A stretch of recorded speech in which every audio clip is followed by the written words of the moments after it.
Hi, this is Dr. Hansen coming at you from outer space again.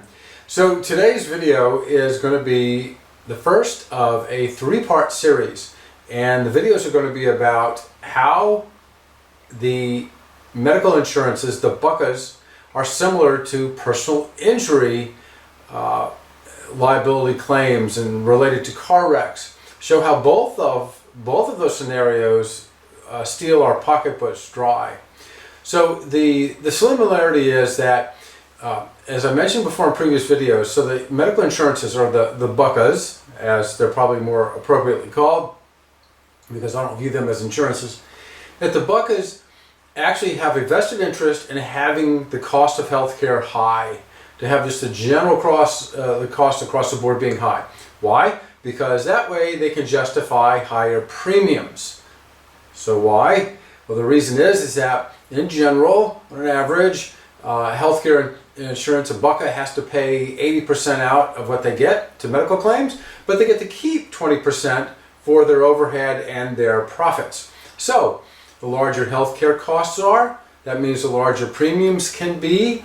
That means 20% they keep of a big number is more than 20% of a small number. So it behooves them to have premiums high and healthcare costs high. Well, also in the personal injury market, where individuals are in auto accidents and the personal injury firm sends them for medical care.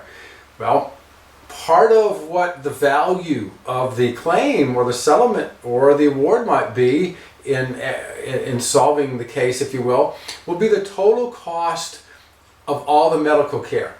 So obviously, if there is very high cost of medical care in taking care of a patient, that makes the settlement award potentially higher when it's all adjudicated.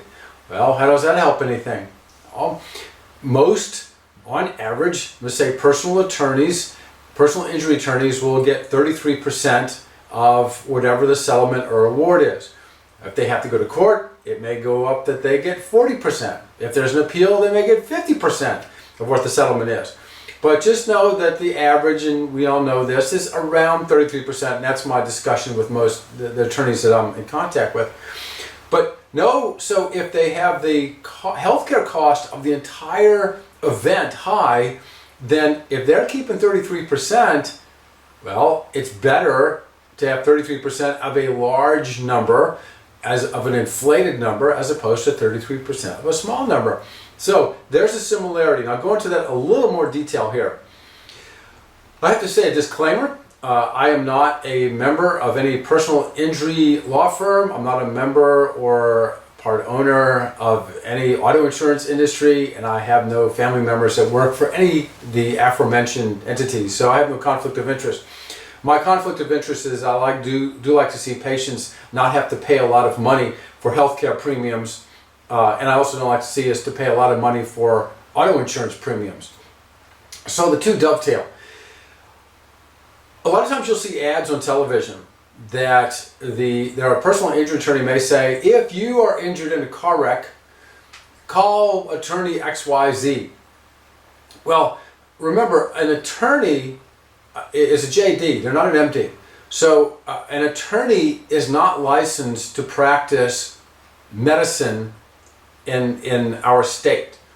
That's take a special license. That's what an MD and a DO, that's what we do. So if a personal injury attorney is giving a commercial, is giving medical advice that if you are injured, call your attorney, that's probably not really good medical advice. And I would firmly object to that. If you are injured in an accident, if it's serious, you call 911, or of course, if it's serious, there actually may be an ambulance coming out already, bringing you to the emergency room. However, my experience is that most automobile accidents are not serious. They cause some minor discomfort, minor injury. Yes, I know that they can be catastrophic, no doubt about that. But most of what I see is what I would classify as minor. And remember, I went to school at Charity Hospital in New Orleans, and I've been in practice for 30 plus years. So I've seen a lot of injuries across the board. So most of these injuries don't require any special care. So if you get injured, you call 911 if it's serious. However, otherwise, the person you call is your doctor, is your primary care physician. And by that I specifically mean a physician, a medical doctor or a doctor of osteopathy, somebody who has a license to practice medicine in our state. There's no point in calling an attorney. You should call your primary care physician. Now, if your primary care physician can't see you, well then I guess change physicians. But that's who you should be contacting, because almost all auto-related accidents can be handled just through the office setting. They can be handled with minimal use of medications, with minimal use of physical therapy or adjustments. Almost never do they end up requiring any referral to a specialist, to an orthopedist or pain management doctor. Almost never do they require any sort of specialized procedures like injections. We may on occasion feel the need to get an x-ray, maybe an MRI of the neck, something like that if the neck was the thing involved. But just know that your primary care physician should be able to handle essentially most auto accident injuries, any pain that comes from that. So I would object to the notion that if you're injured that you should first call an attorney. That instead you should call your physician and have your physician check you out and see what's necessary for medical care. So back to the original concept here.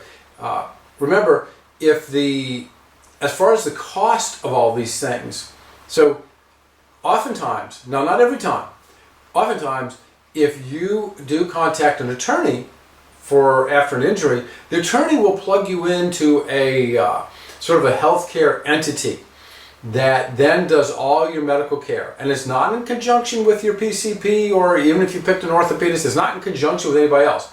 They'll go ahead and just do all your medical care. And that's where charges and repeated visits are generated. And in my experience now, many times the medical procedures done, many times the medical visits done are not necessary. They're not medically necessary, but nevertheless they can generate a lot of traffic from a monetary standpoint. So, again, this was part one. The advice. The point of this video is to just draw people's parallel so they notice that the personal injury market is much akin to the BUCAH or the health insurance market as far as having a vested interest in healthcare charges and costs being high. And the second point, of course, is to say that if you're injured in an auto accident, if it's not serious, that actually you contact your physician to help you with evaluation and treatment. And at that point, your primary care physician, if that's who you choose, can then work on whether or not you need referrals or testing or any specialized care. So, thanks for listening. Now, so that you can also make sure that you get notified when the second part comes out, please subscribe to the video, the red thing on the YouTube thing. So please subscribe to that and you'll get notified. That also helps us in general with subscriptions. Also, secondly, if you like this, please like this. That helps us too.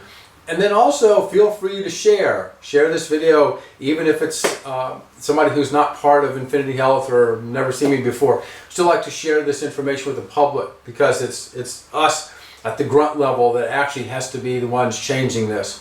So anyway, thank you again for listening, and I hope you got some information out of this, and we'll see you next time. All right, bye-bye.